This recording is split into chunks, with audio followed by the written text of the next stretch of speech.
that, you have to make adjustments. The starters, they hit here. The backups, they will hit in the cage, and then there's a lot of up and down slide BP. So it's a challenging day in that aspect. But besides that, ready to go, ready to attack. Like I said yesterday or 2 days ago, looking forward for them to play clean baseball and start playing the way we want them to play. Regardless of the results, pick up the tempo, play fast, and start building until April 1st. Did you and Rocco decide on 7 innings for today, or? Yeah, we decided that like a while ago. Actually, I do believe the challenge is not the pitching part of it. It's actually the position players. We don't have enough, and there's certain guys that are building up, and they're not going to play in the upcoming days. There's some of them that, they're going to play 1 off day, 2 off day, 3 in a row. The whole schedule stuff. So that's the challenging part. But for now, and we have the 9-inning game on Tuesday, I think it is, because of national TV. So it's a challenge, but I mean, shit. Sorry. Never mind. Who am I to complain, right? It's a good day for me, honestly. That's the way I see it.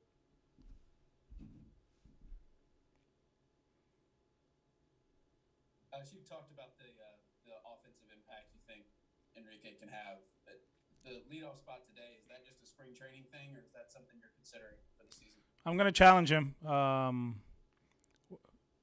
This is a guy that he can impact the baseball, and he can hit extra base hits. I do believe that there's more there. Obviously, last year with them, it was a little bit challenging as far as like the at bats. Short season, more structured lineup for them. So he didn't get as many opportunities to play against righties. So we'll see where it takes us. Kind of like what I preach, in 18-19. If he's there, put a good swing on it, and hopefully he hits it out of the ballpark, off the wall, or in the gap. So we'll see. It's not that he will be our guy, but I'm going to take a look at it. Alex, you were talking about trying to get guys at bats. Will you have, B games or inter-squad games or anything like that to try to make up for it? Or? Actually, the guys that are staying back today, they will get more at bats than the guys going to the game. We got, I think it's 10 up and downs. So, I mean, we got 4 fields, and everybody's going to get a bat. So, and it's going to happen a lot. The whole B game stuff is very challenging with the guidelines and the traveling. Most of the time we're going to hit here, then we will travel to the other place. So we actually had a meeting 3 days ago with all the managers from this division, and we decided that for the benefit of the player, we will do it that way. So, but there's going to be plenty of bats in the backfield. It's not minor leaguers. It's actually big leaguers will be throwing too. So that's going to be beneficial for everybody.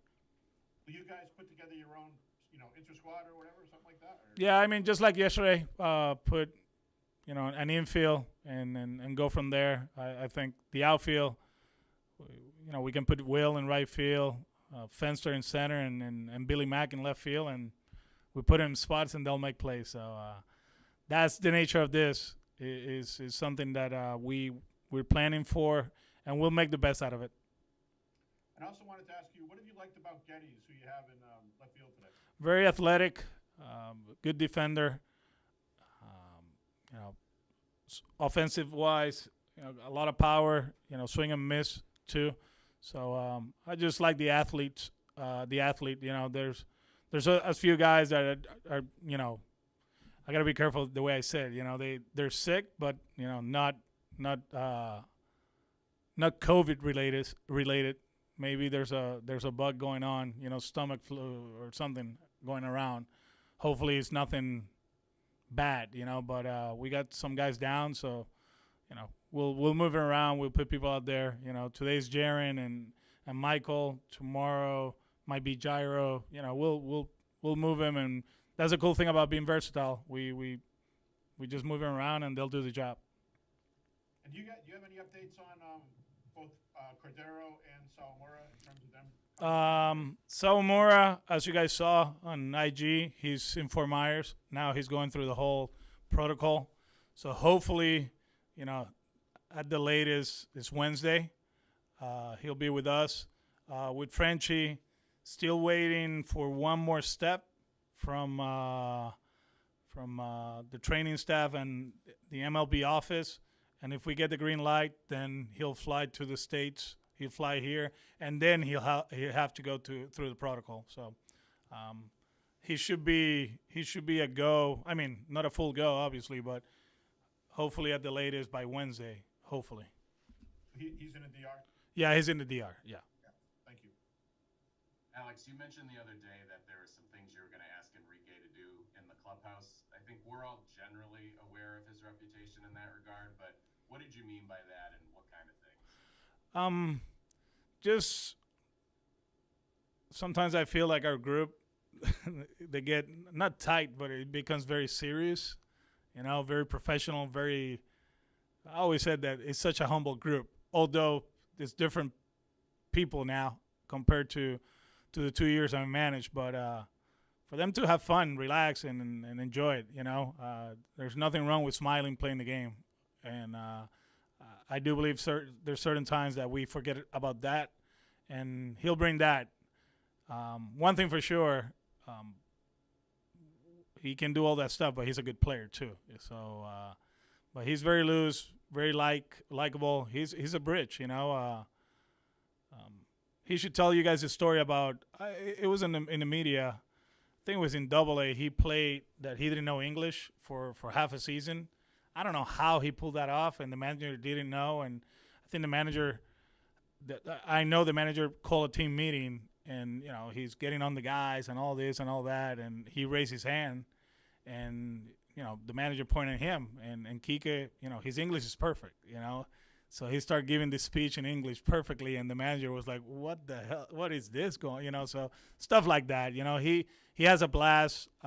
He's very comfortable in the clubhouse, off the field, and I think this is a guy that not only we will like him as a player in the clubhouse, but I think the fan base they're gonna enjoy Enrique, being part of this team.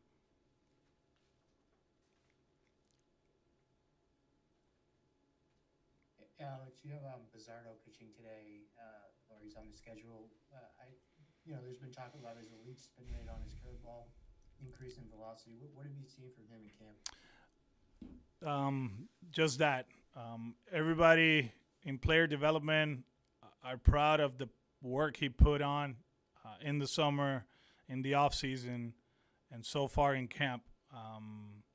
He gained some weight. He got stronger, and the fastball is better now. Velocity's up.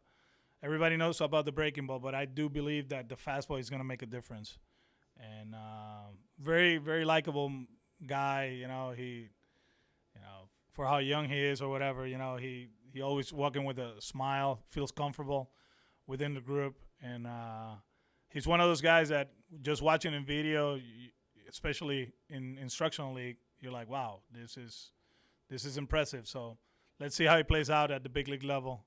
We've been telling all these guys, don't try to impress us, but that's almost impossible to do. When now it's a big league camp. He's pitched before, but he's with the group. He's here all the time, and it'll be good for him to slow down. But if he doesn't, so be it. He'll have plenty of opportunities. Alex, what were your takeaways from Devers' season last year, and what are your expectations for him this year? Like I've been saying all week, with Rafi, if you look at his track record, he missed 102 games, and we know what he does in the second half. So, slow start, got hot, didn't finish the way he wanted. I don't know. Obviously, defensively, he had his struggles, but I don't put too much attention or put too much stock on what happened last year. The Dodgers were the world champs, but 60 games are only 60 games, and we can make a big deal out of it. Defensively, I think so, yeah, of course. If you struggle defensively in 60 games, there's something going on, and he did struggle defensively. Besides that, offensively, he'll hit the ball hard. He's been working hard in his body. Like he's in a much better place even than last year coming into spring training. I think in spring training last year he looked good.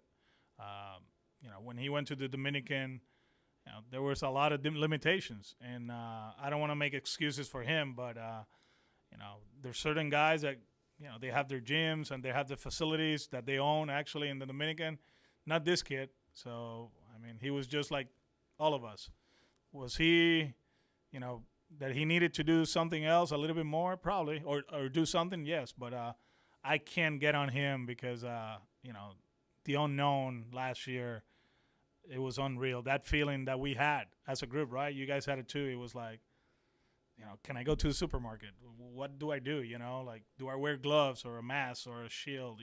So whatever. He turned the page. He put work in the off season. Looking forward for him to have a good season, and and hopefully, he dominates offensively and he's better defensively.